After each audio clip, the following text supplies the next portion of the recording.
Welcome back. I've noticed in presenting the 4 proofs that the third proof is often a difficult step for a number of people. So let's dive into that and fix it today.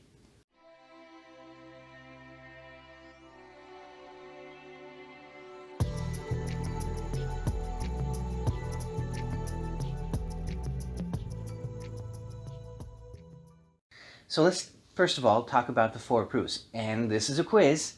Do you remember the very first proof? So this all comes from a video presentation called Clinical Mindfulness on this channel. And it's fundamental to what I'm trying to teach here. Because first of all, I'm teaching heart rate variability, right? So how does that work? Well, we breathe in for a count of 4. And then we breathe out for a count of 5. And there's no pauses, and we make sure that out-breath is longer than the in-breath, and that's the starting point of heart rate variability.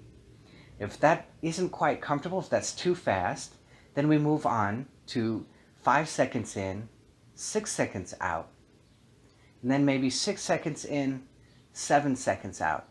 And we look for that long breath rate, which is going to put us into resonance with the heart. And what does that mean? In-breath comes in, and the heartbeat will go up a little bit. And then breath goes out, and the heartbeat will go down a little bit. And so now the breath and the heart are in resonance, right? They're both doing the same thing. They're both coming up, and they're both going down together. And it's a very big deal. It feels fantastic. It has so many health benefits. It will lengthen your life. It's a beautiful, beautiful thing. And it is the very beginning of introspection in meditation. You can't get into a deep state without automatically going into heart rate variability. And going into heart rate variability will automatically put you in a deep state in meditation. So it's this glorious, beautiful thing. And once you've accomplished that, what's the first proof? Do you remember? It's hands hot and heavy. HHH. Very big deal. Because it's so easy to notice. And however you describe it, that's fine. If it's not exactly what I'm not quite sure. If you feel it in your hands and they're hot and they're heavy and it's something close to that, that's perfect. Because everybody is going to feel things slightly differently. They're going to describe it. The way that you hold words in your mind is going to be slightly different than I hold words in my mind. So we're just trying our very best to communicate with each other and reach across the gap from one person to another. And so whatever is close to that, well, you've got it. That's good. That's good enough. And then we can go on. Okay, what's the second proof? The second proof is that your lips will tingle. Especially the bottom lip may tingle. And the third proof, that one that's maybe a little more difficult for some people, is that you'll start feeling the dorsal vagal nerve. You'll feel the pressure that's building on the dorsal vagal nerve, and you'll start to feel some sensations from that. It might be hot, it might be cool, it might tingle, it might feel a little bit ecstatic or blissful in the body. And that's why we call these meditative mellows, because all of these, the hands hot and heavy, the lips tingling, the dorsal vagal nerve tingling, all of these are meditative mellows. And so what is that fourth meditative mellow? Do you guys remember? It's the skin tingling, right? So you put your mind on all of the skin, and wherever you're the most relaxed, you might feel it there first. And so it might be your hands, it might be your face, it might be your chest or your thoracic cavity, it might be your back, it might be your legs, it doesn't matter. Wherever you feel tingling on your skin, it means you're very, very relaxed and you have the fourth proof. Now, there are other sensations that you might feel, but these 4 are very important and very reliable to notice. So that's why we want to notice them. And if you're having trouble with that third proof, that's what this video is all about. So one of the reasons I think that it's difficult for some people is because they've been taught that the spine is so important, and so they have a mental hang up with it that this is a really big deal, and I don't know if I can actually meditate that deeply that I can actually notice that. And so you're making it, you might be making it bigger than it actually is. And so building up resistance internally. So we're going to knock that right out today. And the way we're going to do that easily and effortlessly is we're going to take a short breath in and a very, very long breath out. So if you, however long you can do it, all right? So I'm going to breathe in and I'm going to breathe out.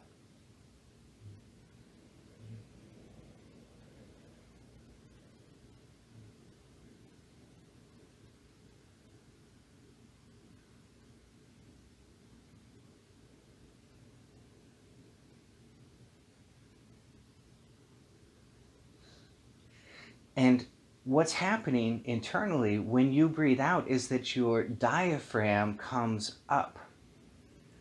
And because it's pushing up, it's squeezing the lungs out.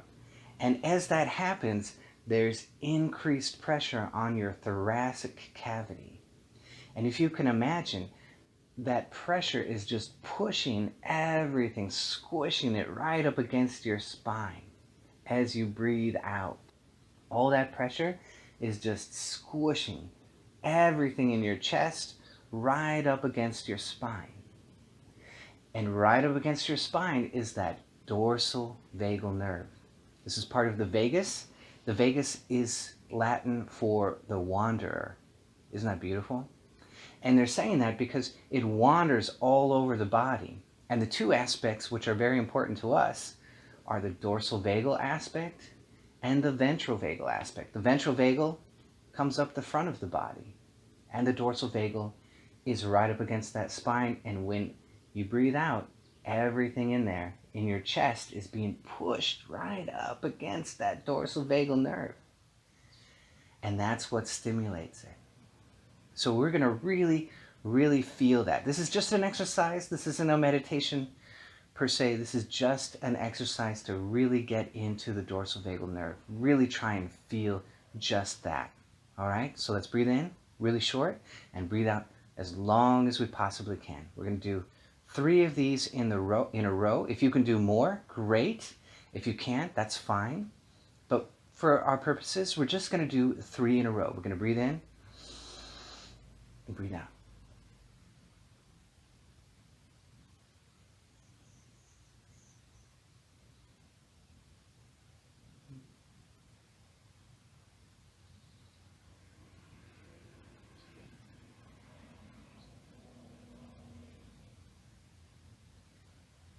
Really feel that pressure up against the back of your spine.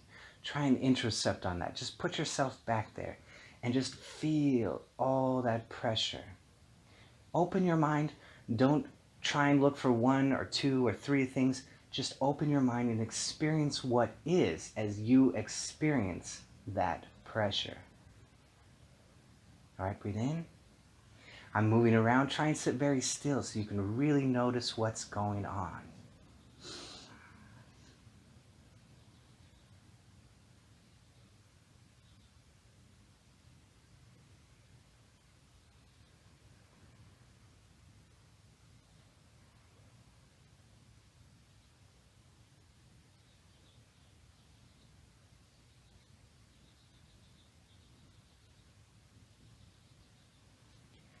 And you might notice that it warms up. You might notice some warmth going on somewhere in there.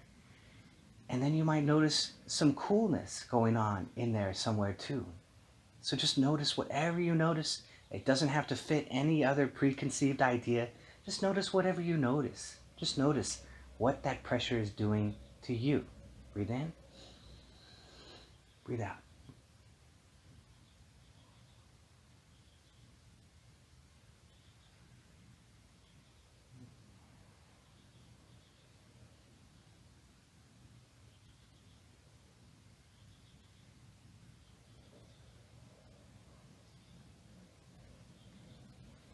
You might notice little electrical type soft tingles. And it might spread through your whole chest and into your arms. Whatever you experience is perfect. And this is the thing. We come with these preconceived ideas. Our cup is full, and we're like, meditation. Why aren't you accepting my cup of ideas? And meditation's like, well, I just am. You just got to notice what I am and move from there.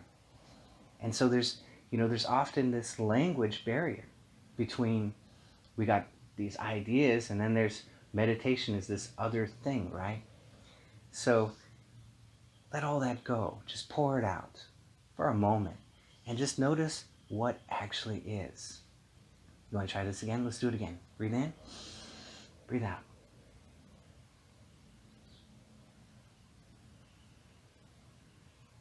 And as you keep on repeating this, your mind will just go straight back to that dorsal vagal nerve more and more and more easily. Because you're not working on top of an idea. You're working on your own experience. So now it's yours, right? You've taken principles and you've realized them. You've turned them into actual experience, which is your experience, nobody else's experience. And you will describe it the way in which you describe it.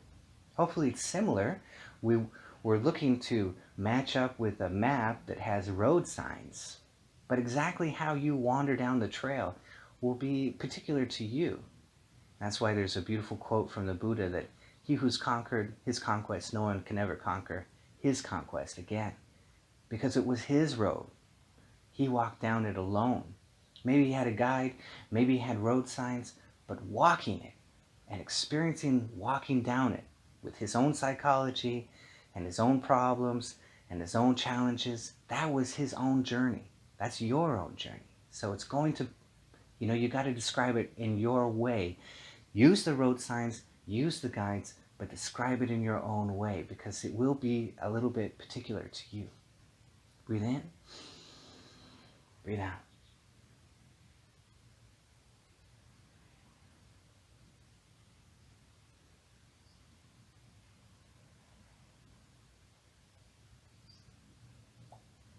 That dorsal vagal nerve might feel like ice.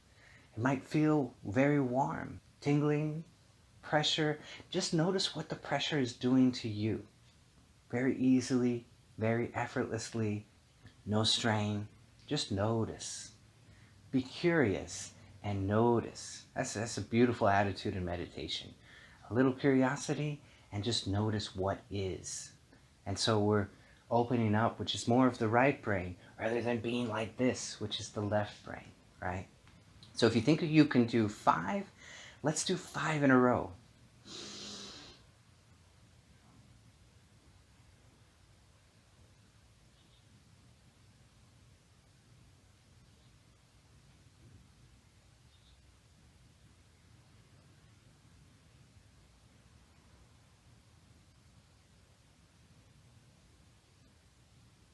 Notice that pressure.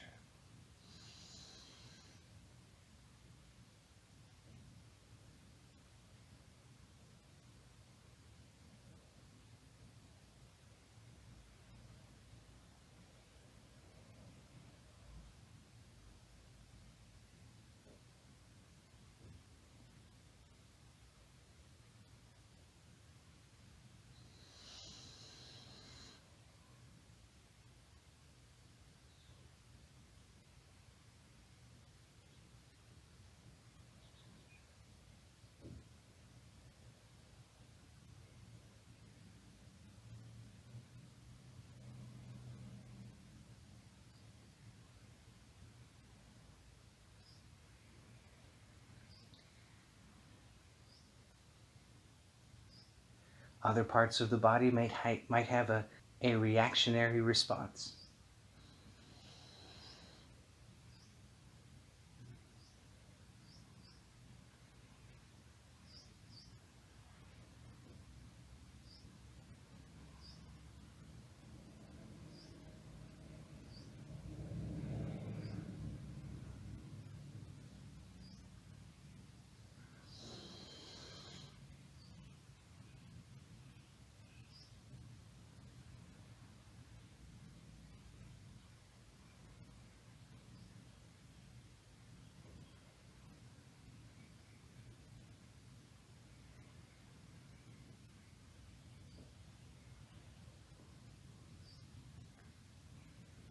And if you are sitting still, your hands may get hot and heavy. They may flood like a pooling of blood in your hands.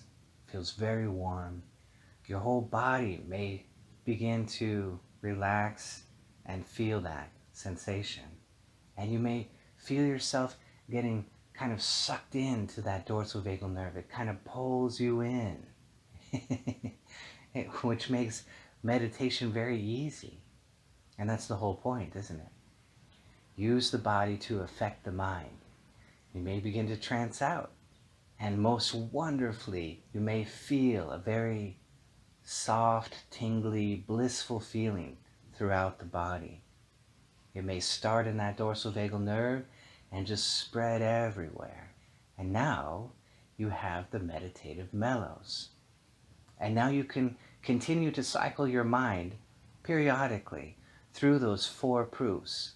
The hands hot and heavy, the lips are tingling, the dorsal vagal nerve is doing something. We notice the pressure from the thoracic cavity, and then the whole skin may be tingling, letting us know we're right on the edge of that deep freeze response.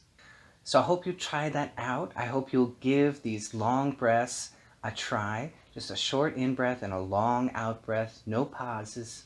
We're trying to really notice that pressure on the thoracic cavity as it pushes everything back towards the dorsal vagal nerve, stimulates deeply the dorsal vagal. I feel it right now. It's so low. I'm trying to talk at the same time.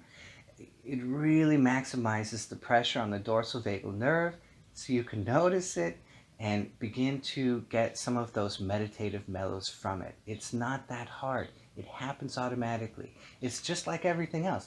When you do the heart rate variability, the hands get hot and heavy automatically. You didn't have to make it happen. All you had to do was notice that it's happening, right? And with these long out breaths, I hope that you'll really easily notice that pressure on the thoracic cavity and what it's doing to the dorsal vagal nerve. You're going to notice it. It's not that hard.